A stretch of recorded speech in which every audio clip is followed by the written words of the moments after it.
Estamos en una época científica, pero esta ciencia, en lugar de ponernos en dificultades teológicas, nos ayuda, nos ilumina, porque toda verdad es parte del conocimiento humano, vista la realidad desde diversos puntos de vista. No basta una sola metodología, no basta un solo punto de vista para conocer una realidad inmensamente rica. Y por tanto, yo veo a ciencia, a filosofía, a teología y también otras maneras de conocer la realidad como psicología, historia, arte. Veo a todo eso como un modo múltiple de observar la realidad desde diversos ángulos para tener una visión más completa.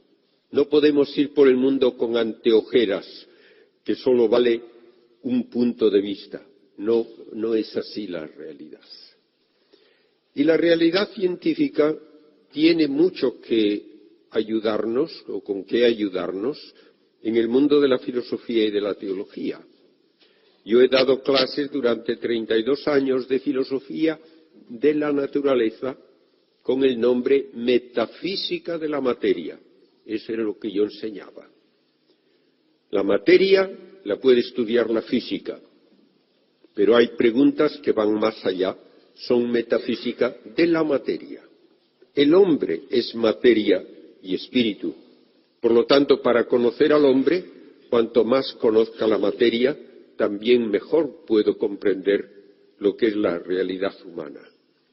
Nuestra fe trata de la persona humana precisamente como una realidad del orden material, hasta el punto de atreverse a decir, como decimos en el prólogo del Evangelio de San Juan, Dios, el Verbo, se hizo carne, no se disfrazó de carne, no tomó carne de una manera más o menos pasajera, se hizo carne para siempre.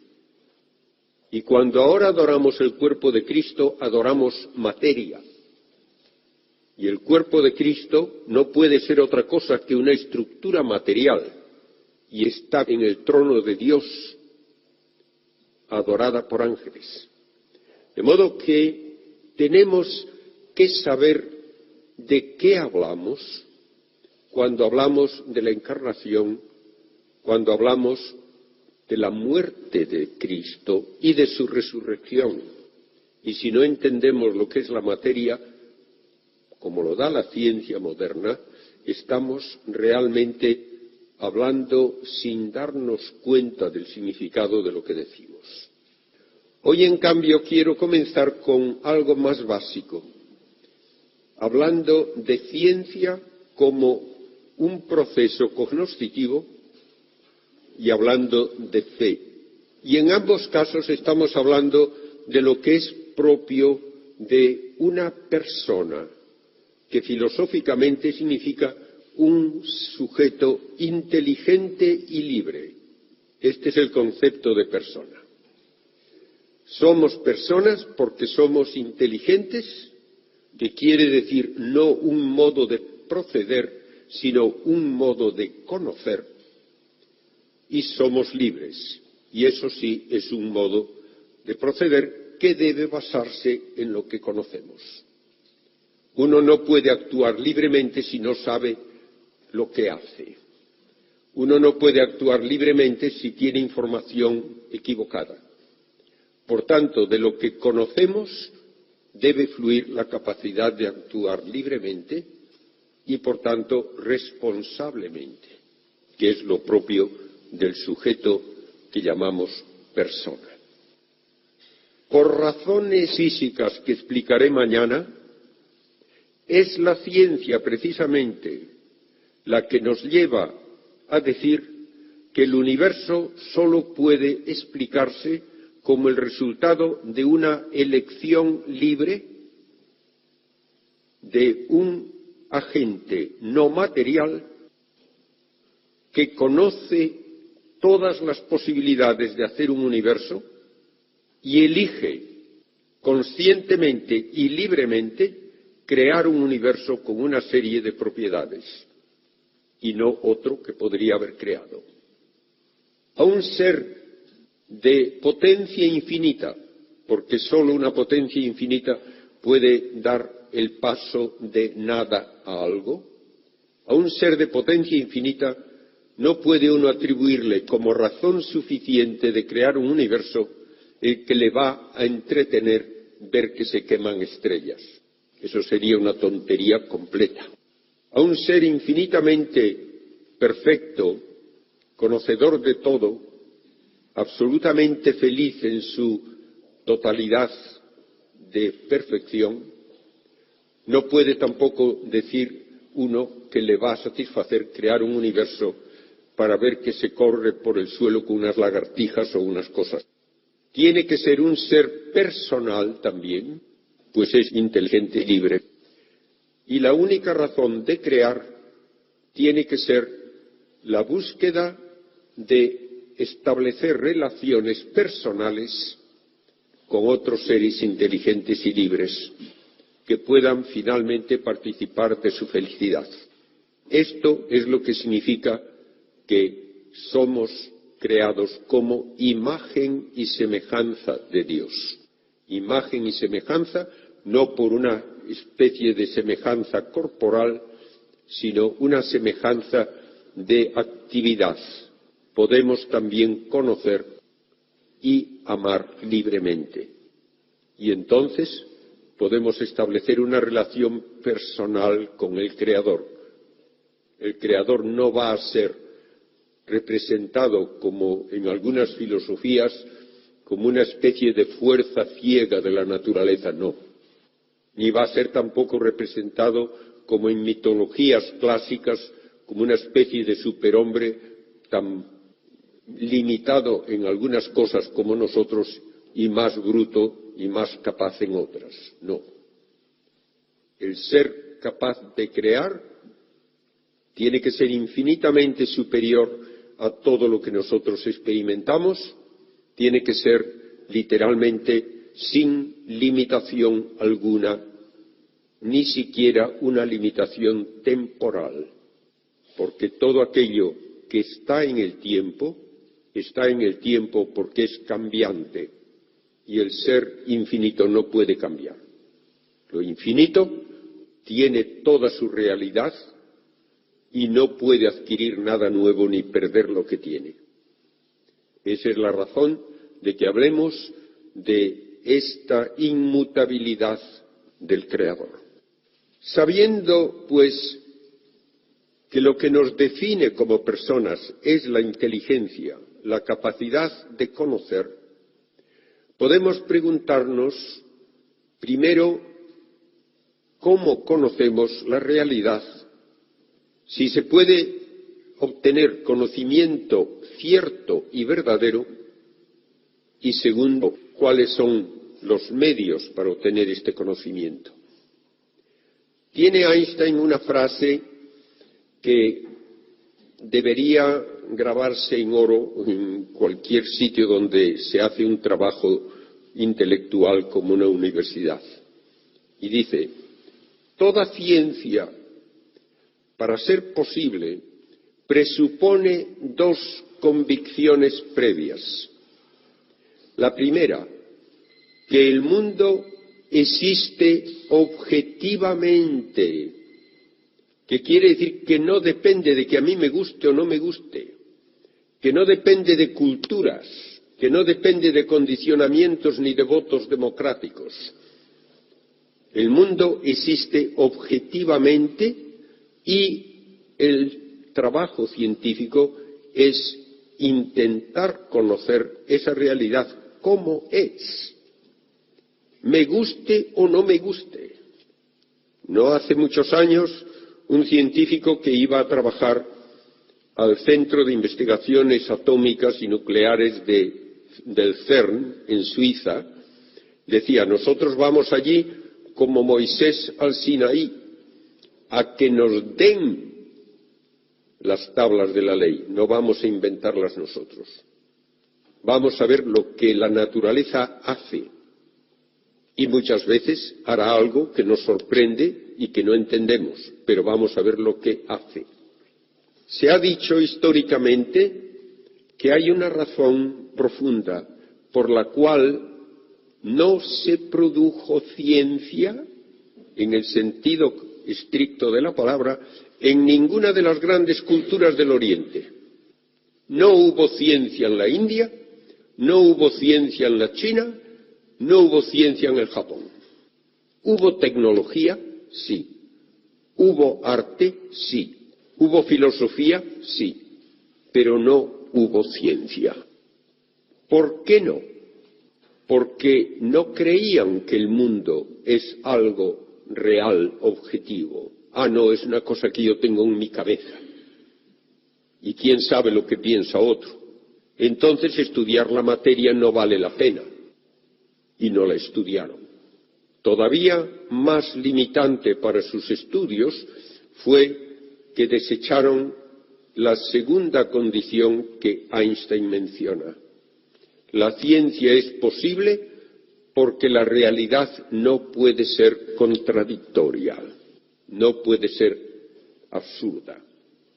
Y esto quiere decir que si yo digo esto es un libro y otro dice eso no es un libro, necesariamente uno de los dos se equivoca. No puede haber un sí y un no acerca de lo mismo al mismo tiempo y desde el mismo punto de vista.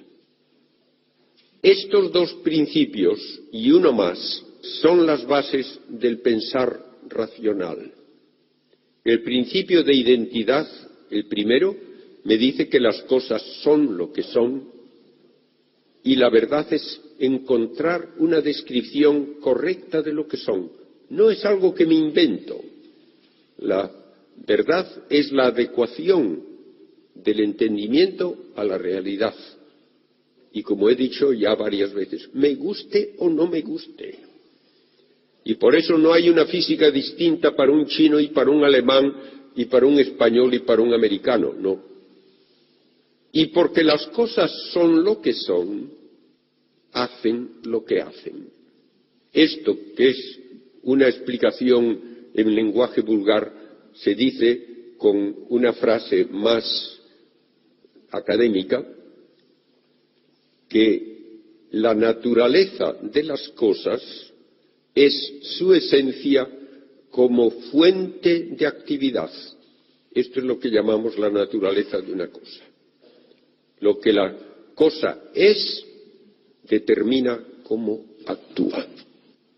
Y cuando se hace ciencia, se constata, no se inventa, se constata que las cosas actúan de una manera concreta y a eso llamamos una ley de la naturaleza, que no es una norma que nadie impone, sino que es una constatación universalizada de que la naturaleza actúa así. Y por eso en física toda definición es lo que llamamos una definición operativa. ¿Qué es un electrón? Es algo que actúa así, que tiene tanta inercia, que tiene tanta carga eléctrica, que tiene tal tipo de spin, lo que sea.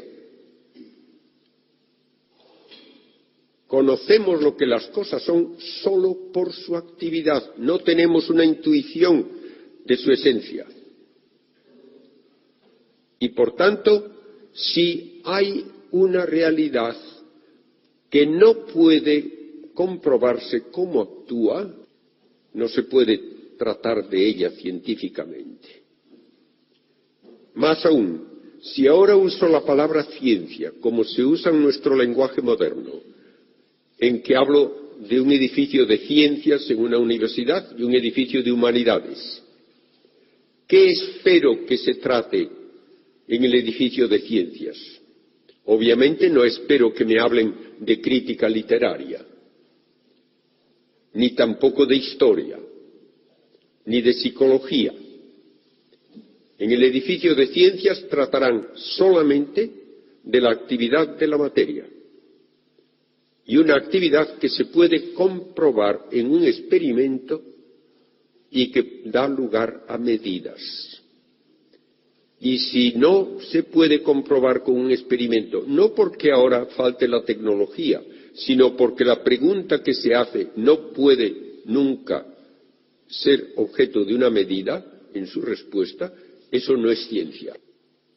Y, por ejemplo, ya queda fuera del ámbito científico cualquier afirmación de una propiedad de la materia de valor infinito. Al principio del universo la temperatura era infinita. No diga usted tal cosa. El infinito nunca se puede medir en ningún experimento. Nunca. Por lo tanto, no es una afirmación científica.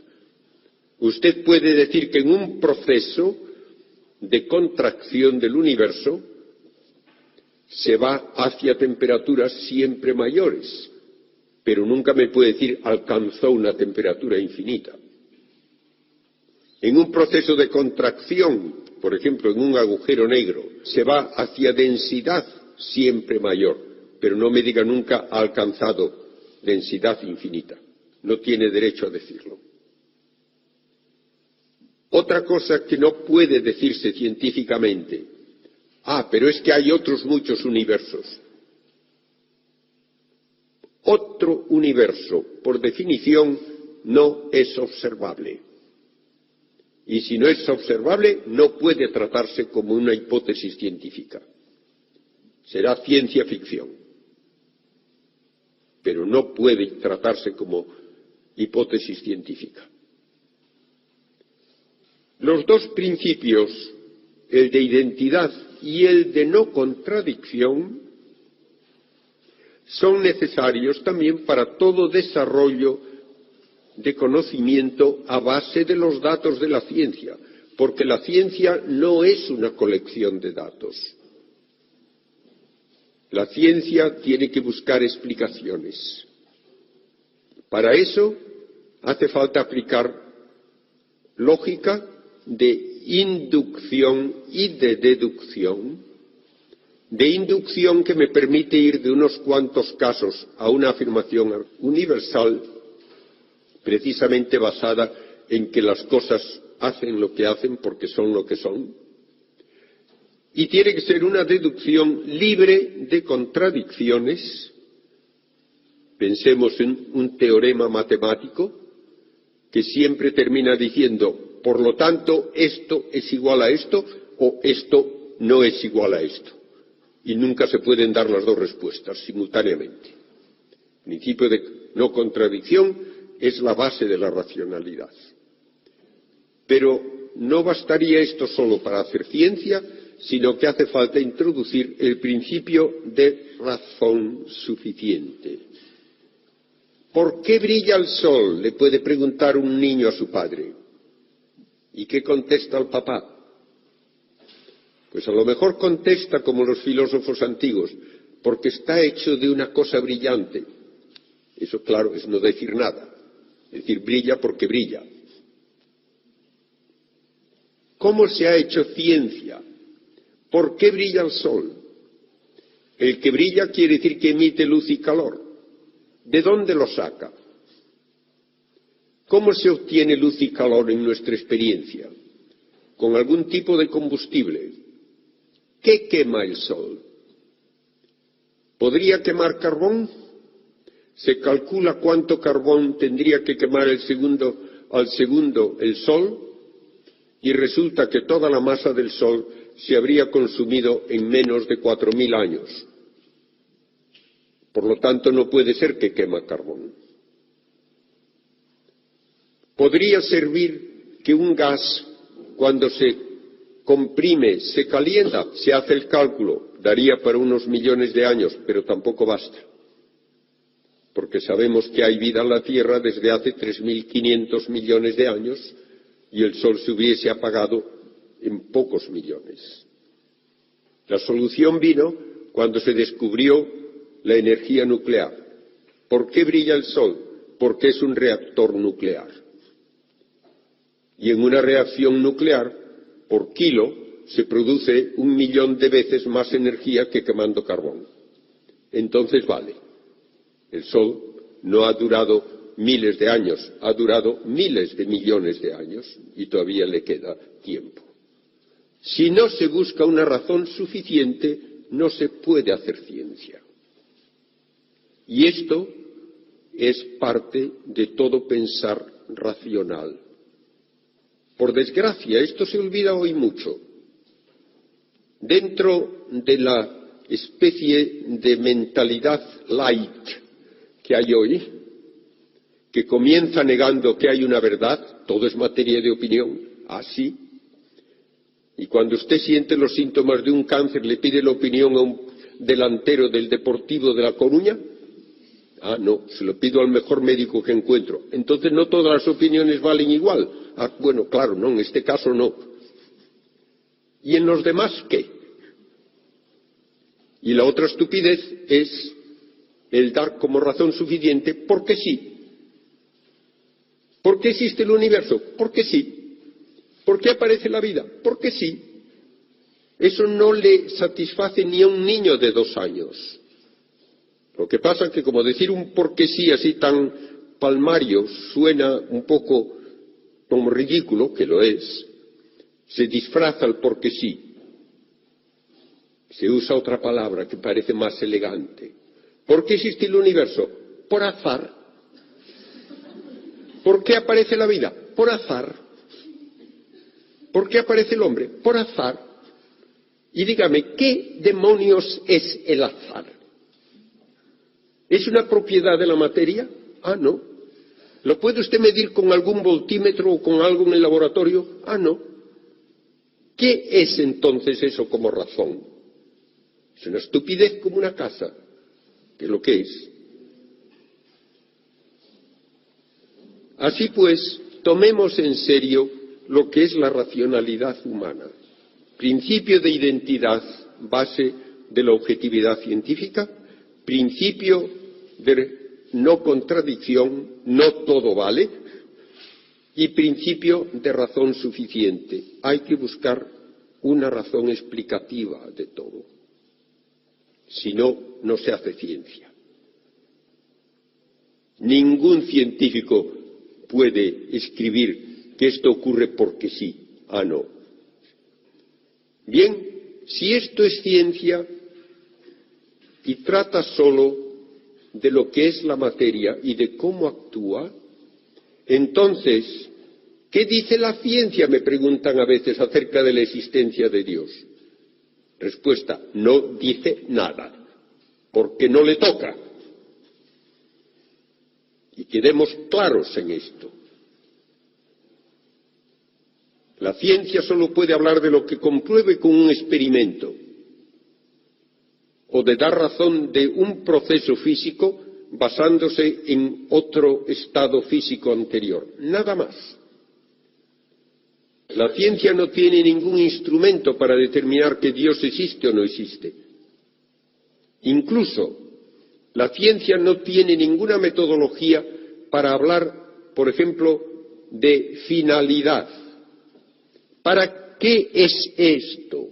Ah, pues mire usted, puede servir, si usted quiere, pues para cazar una moza, puede servir para ponerlo en un estante como algo decorativo, puede servir para poner lápices sobre la mesa, puede servir para poner una florecita o puede servir para poner un líquido. ¿Para qué es? No lo puede demostrar nadie científicamente. Ni siquiera se puede demostrar para qué es algo tan obviamente con una finalidad como es un automóvil. No hay ningún proceso de laboratorio que pueda demostrar finalidad, porque la finalidad no es una propiedad medible y nadie puede poner en una ecuación tantos grados de finalidad. Esas preguntas, las más profundas, aun acerca de la materia, no pueden tratarse con el método científico. Y uno de los grandes físicos del siglo XX dice explícitamente, la pregunta más importante de todas es, ¿por qué hay algo en lugar de nada? ¿Por qué hay un universo? Pues no vale contestar un por qué sí. ¿Por qué hay un universo?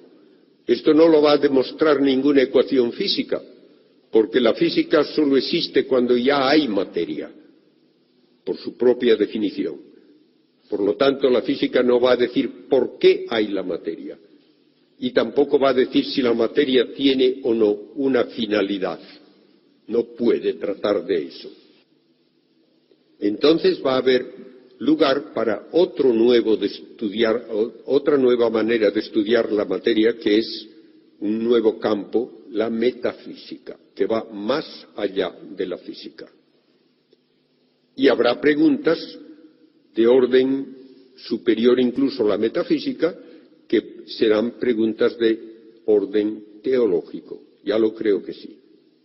Por eso, como he dicho, hace falta tener una mente suficientemente amplia en sus intereses para ver a la realidad desde diversos puntos de vista a diversos niveles. ¿Y cómo se adquiere el conocimiento verdadero en cualquier campo? Por uno de tres métodos: o por mi experiencia propia, o por mi raciocinio, o porque me lo enseñan. No hay otra manera más. El conocimiento no se hereda genéticamente. Se hereda programaciones instintivas, pero no conocimiento. Mi propia experiencia me enseña muy poco. Me puede enseñar cuando soy un chiquillo que debo mantener una distancia prudente con respecto a un fuego. Me enseñará que si quiero caminar sobre el agua, que no funciona. Me enseñará que algunas cosas son comestibles y otras no. Pero mi experiencia propia me da poco del conocimiento científico, menos todavía si va más allá.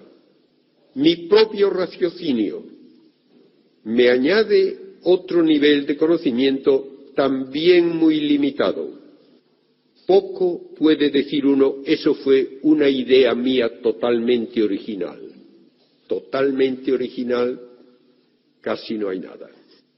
¿Cómo aprendo casi todo lo que sé? Porque me lo enseñan. Hablaba yo en una universidad en Bogotá a un grupo de estudiantes de ciencias y les hablaba también de ciencia y fe, y uno de ellos me dice, es que usted habla de la fe, pero claro, en cosas de religión eso no se puede demostrar. Entonces yo le dije, ¿usted cree en la teoría atómica? Y dice, claro que sí. Era un estudiante de física. ¿Y por qué? Porque está muy bien demostrada. Yo le dije, no, usted cree porque se lo han dicho. Usted no ha demostrado nada. Y si le suelto en el laboratorio no sabría demostrar nada. Usted lo acepta porque se lo han dicho. Y el 99,999% de todo cuanto sabemos, lo sabemos porque nos lo han dicho. Y nos lo han dicho personas dignas de fe humana. Eso es lo que significa, pues, nuestro proceso cultural y nuestros avances cognoscitivos, que nos apoyamos sobre lo que otros han conseguido. Lo decía Newton con una frase que le honra por su sencillez y verdad. Humilde, pero verdad. Si he visto más lejos que otros, es porque me apoyé sobre los hombros de gigantes que me precedieron. Esto lo puede decir todo el mundo. Y una vez decía Einstein también cuando le preguntaban cómo trabajaba y que apuntaba las nuevas ideas que se le ocurrían o no. Y él dijo, no, una idea es una cosa muy rara. Cuando uno tiene una nueva idea no necesita tomar notas para que no se le olvide, se da cuenta. Casi todo lo que conocemos lo conocemos por fe humana. Y esta fe humana es tan potente como fuente de conocimiento que es superior en su certeza a mi experiencia. y también se aplica a cosas que no entiendo. Y estoy hablando solo del ámbito científico y del ámbito humano. ¿Qué me dice mi experiencia? Que esta cosa es dura, sólida, la mesa también es dura y sólida y por eso esto no pasa a través de la mesa. Y que mi mano es dura y sólida y tampoco pasa a través de la mesa. ¿Y qué me dice la teoría atómica? Que estoy equivocado, que mi mano no es dura y sólida y el vaso tampoco y la mesa tampoco, que son nubes inmensas de partículas ultra microscópicas moviéndose a una enorme velocidad en un vacío casi total. Y que esta mesa, si le quitase el vacío, no la vería ni al microscopio. ¿Y a qué creo? ¿A mi experiencia o a la teoría atómica? A la teoría atómica. ¿Por qué? Porque me lo han dicho personas dignas de fe. Contra mi experiencia prefiero la certeza de esa fe humana. Y eso en cosas que no entiendo también. Y para que no creáis que es que yo digo de no entenderlo yo, uno de los físicos más eminentes del siglo XX, el doctor Richard Feynman, premio Nobel, profesor de premios Nobel, tiene una frase que da pausa a quienes quieren hacerse sabelotodos. Dice, puedo afirmar sin miedo a que nadie me contradiga que no hay nadie en el mundo que entienda la mecánica cuántica de la física moderna. Y él había contribuido mucho a la mecánica cuántica y confiesa que no la entiende. Así es. De modo que me da certeza este conocimiento recibido de otros, mucho mayor que cualquier experiencia o raciocinio mío. Y si esto es verdad en el ámbito de la ciencia, y no puedo entender a la materia, que es lo que más puedo pensar será inteligible, que alguien se asuste de que no podemos entender la Trinidad, me parece estúpido. Porque si no me entiendo a mí mismo y no entiendo a la materia, pobre sería Dios si lo mido por lo que yo puedo entender. Tenemos ya una base, pues, de lógica, metodología y limitaciones de lo que da de sí el conocimiento humano y también una apertura a un modo de conocer que me completa a mí con el conocimiento de otros y que es el único modo por el que puedo conocer el pasado. Porque el pasado, precisamente porque ya no existe, no lo puedo observar. Y no se puede deducir de un raciocinio matemático. El pasado solo se puede conocer por testimonio. Y ahora entra aquí y tengo que añadir unos minutos pocos a lo que estoy gastando del tiempo total, porque si no me quedaría muy incompleta esta primera presentación. Usamos la palabra fe y no he visto todavía nunca a nadie, ni profesor siquiera de seminario, que haga una distinción clara de tres significados que tiene la palabra fe. Y si no se distinguen, se dicen muchas burradas y hasta herejías, incluso por profesores de seminario. ¿Qué significa la palabra fe?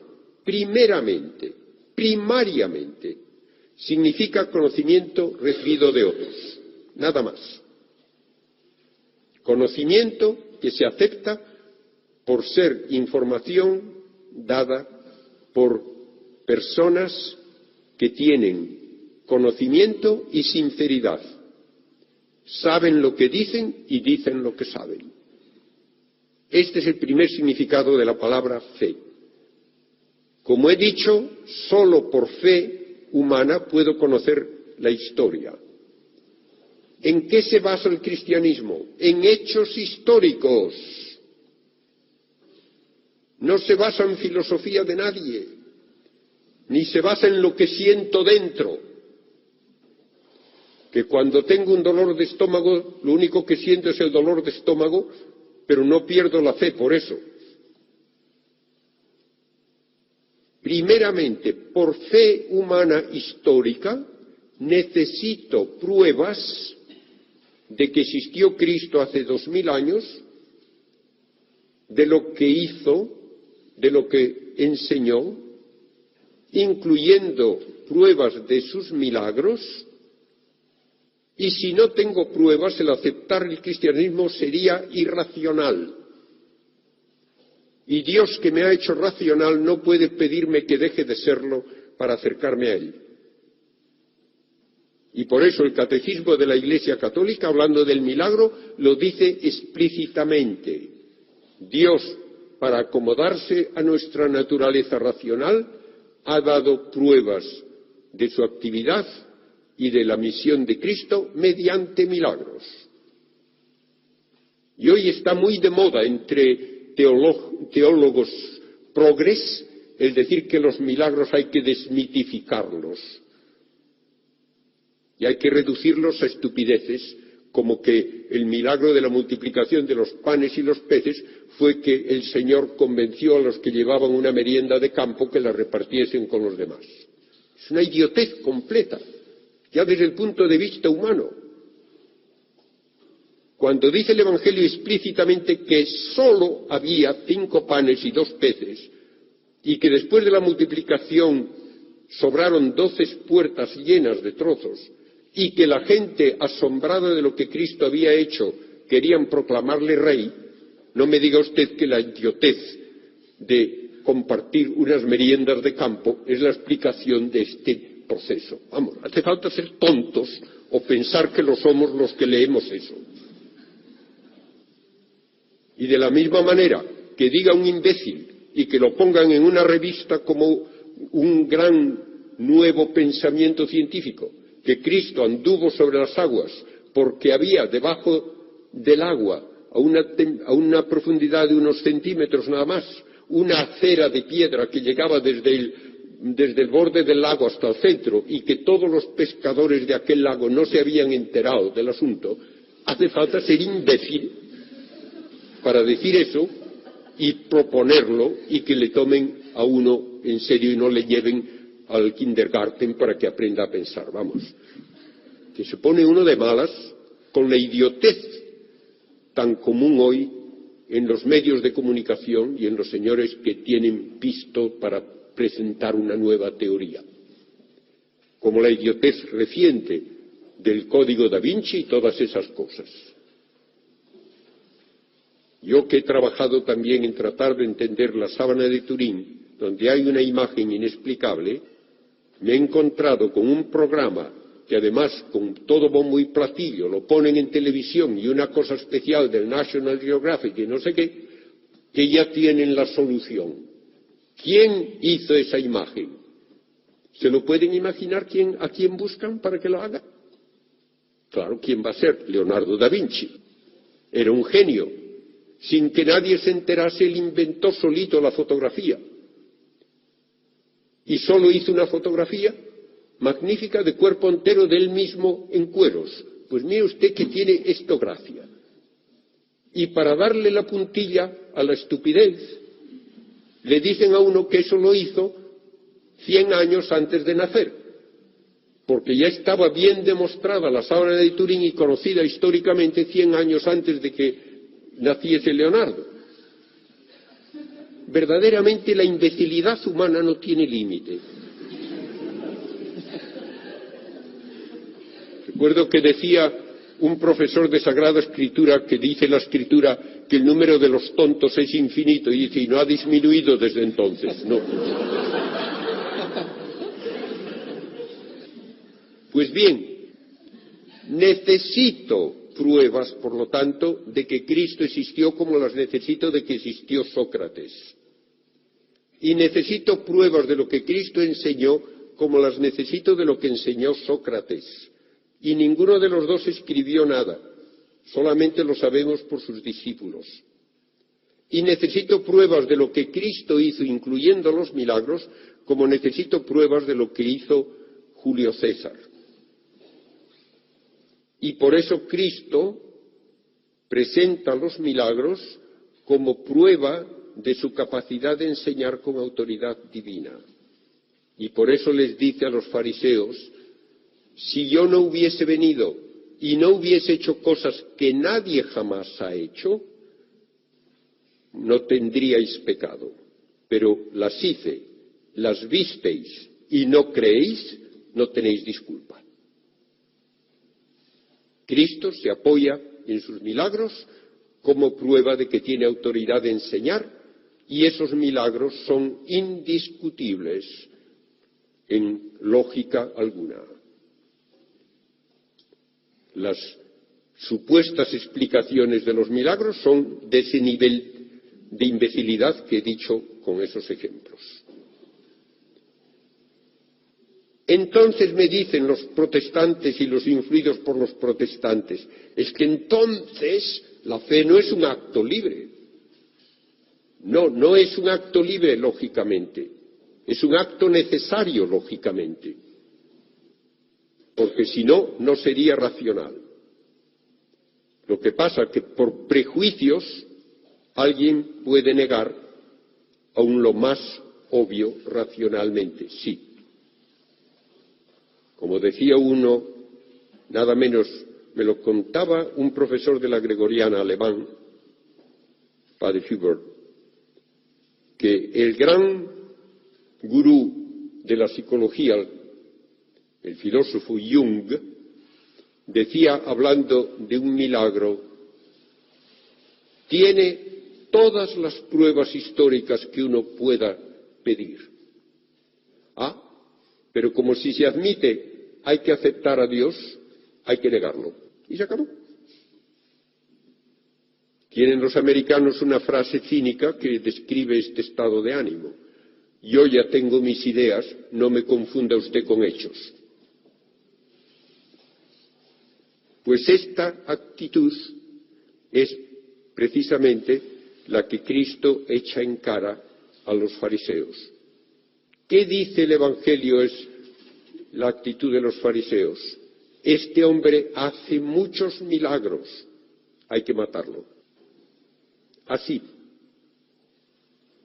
Entonces la fe se puede dar con pruebas, debe darse con pruebas. Y el primer artículo del credo, creo en Dios Padre Todopoderoso, Creador de cielo y tierra, el Concilio Vaticano I definió como dogma que representa la posibilidad de alcanzar la certeza del Creador por razonamiento humano. De modo que si lo puedo razonar y puedo llegar a esa certeza, que no me digan que la fe no puede tener pruebas. Segundo significado de la palabra fe. Cuando alguien habla de un médico y dice, yo tengo mucha fe en ese médico, que me va a curar de unos dolores que tengo que me están haciendo la vida imposible, ¿de qué está hablando? ¿Va a seguir un curso de anatomía con el médico para aprender? No. Cuando otro dice, yo tengo mucha fe en este método gimnástico, ¿qué? ¿De qué habla? Es la fe como confianza que le lleva a uno a poner su vida de acuerdo con lo conocido. Eso sí. Yo tengo convicciones de lo que sabe este médico, pondré mi vida de acuerdo con lo que me diga. Yo tengo una convicción de que este método gimnástico es estupendo, voy a ajustarlo a mi modo de proceder. Esta fe es un acto de mi voluntad libre, pero presupone conocimiento. Y por eso, porque es un acto de mi voluntad libre, por eso es meritoria la fe. Y por eso no se puede imponer a nadie por la fuerza. tiene que ser un acto libre. La gracia de Dios ayuda, y ayuda también para el conocimiento, pero es mi acto de decidir poner mi vida de acuerdo con lo que he conocido, lo que hace que sea un acto meritorio. Entonces la gente suele echárseme encima. Pero ¿no decimos siempre que la fe es un don de Dios? Y usted solo habla de que es mi responsabilidad el conocer y que es mi acto libre el aceptarlo. Ahí está el tercer significado de la palabra fe. A un bebé se le bautiza y en el bautismo recibe la virtud teologal de la fe. ¿Aprende algo el bebé? Nada. ¿Hace algún acto libre? Tampoco. Se le da gratuitamente por parte de Dios una semilla de divinidad, un injerto de divinidad en su ser humano. Por ese injerto de divinidad que debe crecer con una formación adecuada, por eso solo se bautiza a quien va a tener una formación cristiana, ese injerto irá creciendo con los sacramentos y las buenas obras, transformando al ser humano en hijo de Dios para participar eternamente de la felicidad de Dios. Esto es lo que es regalo de Dios y solo puede ser regalo de Dios, porque solo Él puede dar la participación en su propia vida. De modo que tenemos la fe en tres niveles: de conocimiento, por fe humana, de hechos históricos. Entonces acepto la predicación de Cristo, que ya me da fe divina, porque es verdad dada por Dios. Viene luego la aceptación en mi vida de esas consecuencias de lo que he conocido, un acto libre de mi voluntad, y entonces pido el bautismo y se me da la fe como virtud teologal. Pero como virtud es un motivo o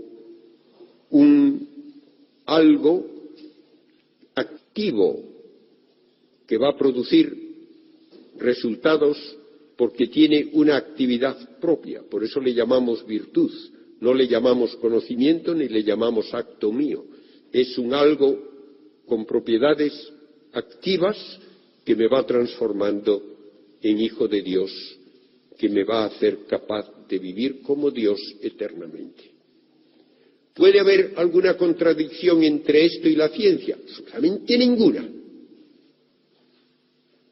Sería como decir que puede haber contradicción entre la mecánica del automóvil y el análisis literario del Quijote. Tratan de dos cosas distintas, señores míos. ¿Cómo va a haber contradicción? La ciencia trata solamente, como he dicho, del proceder de la materia comprobable con un experimento. ¿De qué trata la fe? Del plan de Dios para mí, de cómo yo he de llegar a participar de la vida de Dios eternamente. Si tenemos esto claro, creo que no tendremos dificultad alguna en compaginar ciencia y fe. Y por eso Cristo presenta los milagros como prueba de su capacidad de enseñar con autoridad divina. Y por eso les dice a los fariseos: si yo no hubiese venido y no hubiese hecho cosas que nadie jamás ha hecho, no tendríais pecado. Pero las hice, las visteis y no creéis, no tenéis disculpa. Cristo se apoya en sus milagros como prueba de que tiene autoridad de enseñar, y esos milagros son indiscutibles en lógica alguna. Las supuestas explicaciones de los milagros son de ese nivel de imbecilidad que he dicho con esos ejemplos. Entonces me dicen los protestantes y los influidos por los protestantes, es que entonces la fe no es un acto libre. No, no es un acto libre, lógicamente. Es un acto necesario, lógicamente, porque si no, no sería racional. Lo que pasa es que por prejuicios alguien puede negar aún lo más obvio racionalmente, sí. Como decía uno, nada menos, me lo contaba un profesor de la Gregoriana alemán, padre Hubert, que el gran gurú de la psicología, el filósofo Jung, decía, hablando de un milagro, tiene todas las pruebas históricas que uno pueda pedir. Pero como si se admite hay que aceptar a Dios, hay que negarlo. Y se acabó. Tienen los americanos una frase cínica que describe este estado de ánimo. Yo ya tengo mis ideas, no me confunda usted con hechos. Pues esta actitud es precisamente la que Cristo echa en cara a los fariseos. ¿Qué dice el Evangelio es la actitud de los fariseos? Este hombre hace muchos milagros, hay que matarlo. Así. Entonces la fe se puede dar con pruebas, debe darse con pruebas. Y el primer artículo del credo, creo en Dios Padre Todopoderoso, Creador de cielo y tierra, el Concilio Vaticano I definió como dogma que representa la posibilidad de alcanzar la certeza del Creador por razonamiento humano. De modo que si lo puedo razonar y puedo llegar a esa certeza, que no me digan que la fe no puede tener pruebas. Segundo significado de la palabra fe. Cuando alguien habla de un médico y dice, yo tengo mucha fe en ese médico, que me va a curar de unos dolores que tengo que me están haciendo la vida imposible, ¿de qué está hablando? ¿Va a seguir un curso de anatomía con el médico para aprender? No. Cuando otro dice, yo tengo mucha fe en este método gimnástico, ¿qué? ¿De qué habla?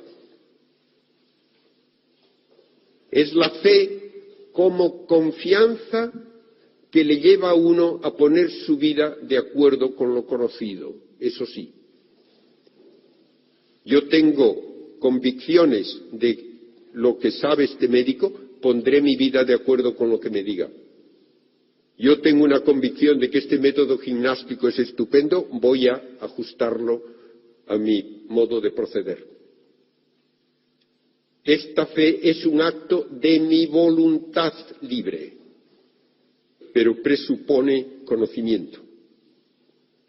Y por eso, porque es un acto de mi voluntad libre, por eso es meritoria la fe.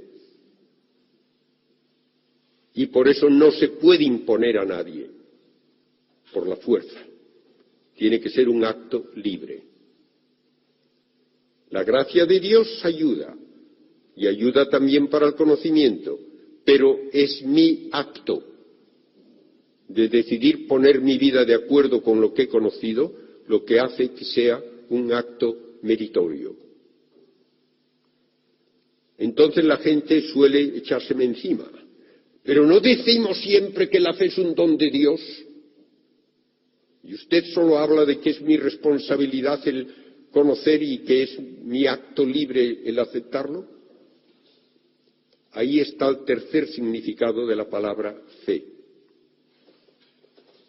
A un bebé se le bautiza y en el bautismo recibe la virtud teologal de la fe. ¿Aprende algo el bebé? Nada. ¿Hace algún acto libre? Tampoco. Se le da gratuitamente por parte de Dios una semilla de divinidad, un injerto de divinidad en su ser humano. Por ese injerto de divinidad que debe crecer con una formación adecuada, por eso solo se bautiza a quien va a tener una formación cristiana, ese injerto irá creciendo con los sacramentos y las buenas obras, transformando al ser humano en hijo de Dios para participar eternamente de la felicidad de Dios. Esto es lo que es regalo de Dios y solo puede ser regalo de Dios, porque solo Él puede dar la participación en su propia vida. De modo que tenemos la fe en 3 niveles: de conocimiento, por fe humana, de hechos históricos. Entonces acepto la predicación de Cristo, que ya me da fe divina, porque es verdad dada por Dios. Viene luego la aceptación en mi vida de esas consecuencias de lo que he conocido, un acto libre de mi voluntad, y entonces pido el bautismo y se me da la fe como virtud teologal. Pero como virtud es un motivo o algo activo que va a producir resultados porque tiene una actividad propia. Por eso le llamamos virtud. No le llamamos conocimiento ni le llamamos acto mío. Es un algo con propiedades activas que me va transformando en hijo de Dios, que me va a hacer capaz de vivir como Dios eternamente. ¿Puede haber alguna contradicción entre esto y la ciencia? Absolutamente ninguna. Sería como decir que puede haber contradicción entre la mecánica del automóvil y el análisis literario del Quijote. Tratan de 2 cosas distintas, señores míos. ¿Cómo va a haber contradicción?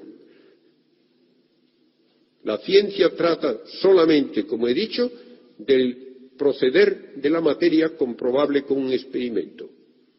¿De qué trata la fe? Del plan de Dios para mí, de cómo yo he de llegar a participar de la vida de Dios eternamente. Si tenemos esto claro, creo que no tendremos dificultad alguna en compaginar ciencia y fe. Pero como virtud es un motivo o algo activo que va a producir resultados porque tiene una actividad propia. Por eso le llamamos virtud. No le llamamos conocimiento ni le llamamos acto mío. Es un algo con propiedades activas que me va transformando en hijo de Dios, que me va a hacer capaz de vivir como Dios eternamente. ¿Puede haber alguna contradicción entre esto y la ciencia? Absolutamente ninguna. Sería como decir que puede haber contradicción entre la mecánica del automóvil y el análisis literario del Quijote. Tratan de 2 cosas distintas, señores míos. ¿Cómo va a haber contradicción?